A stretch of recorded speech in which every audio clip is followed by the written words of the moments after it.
Hello, I would like to present my ISI number 3.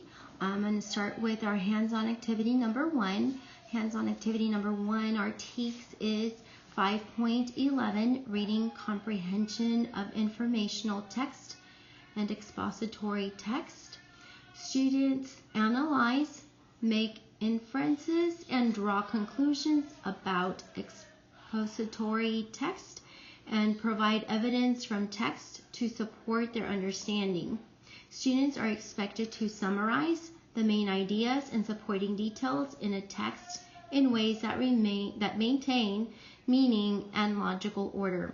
Our ELP is 4.G, demonstrate comprehension of increasingly complex English by participating in shared reading, retelling, or summarizing materials, responding to questions and taking notes commensurate with content areas and grade level needs.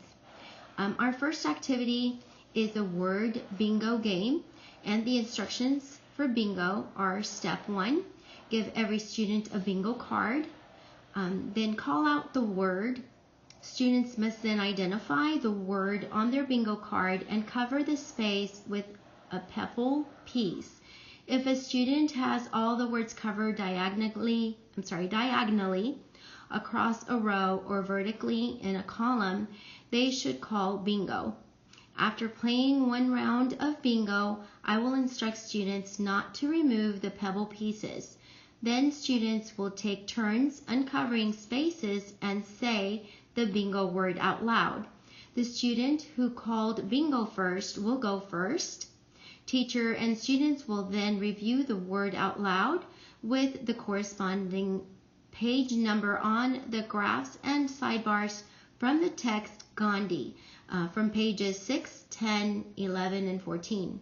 I will ask them to summarize the information learned from these text features and will ask them to explain why the author included this information in this text.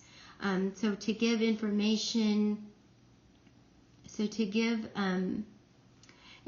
about Gandhi's personal life and the conditions under which he and other Indians lived to better help readers understand his reasons for his actions. And here is an example of our word bingo card. And so now I'll demonstrate the word bingo, how we will play the game.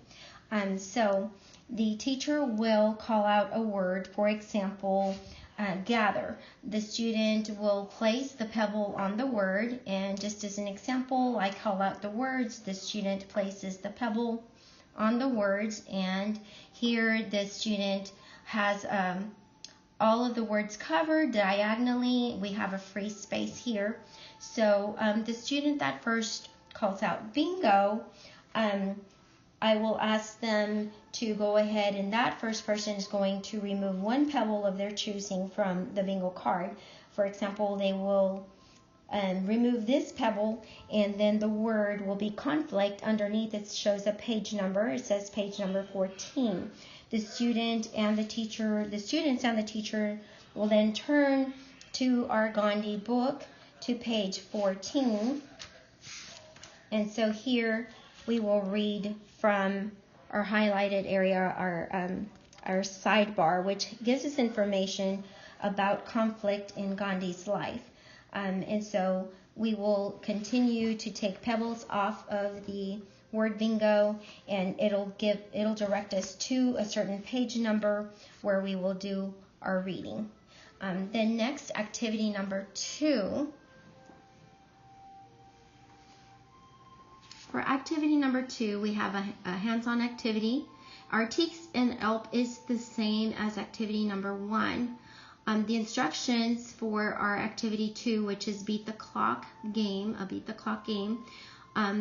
the teacher and students will read page 4 to 5 from our Gandhi text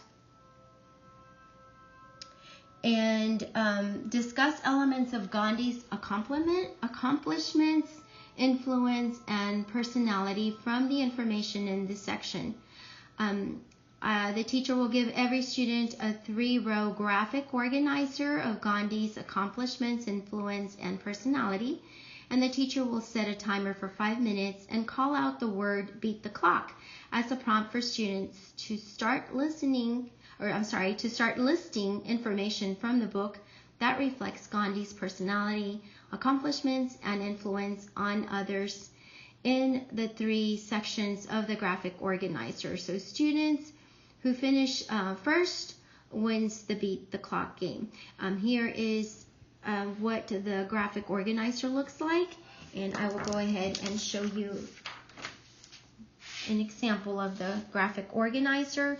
So in this graphic organizer, the students will list, they'll have 5 minutes to beat the clock, and they'll list information from the book that reflects Gandhi's personality, accomplishments, and influences on another. And that is all.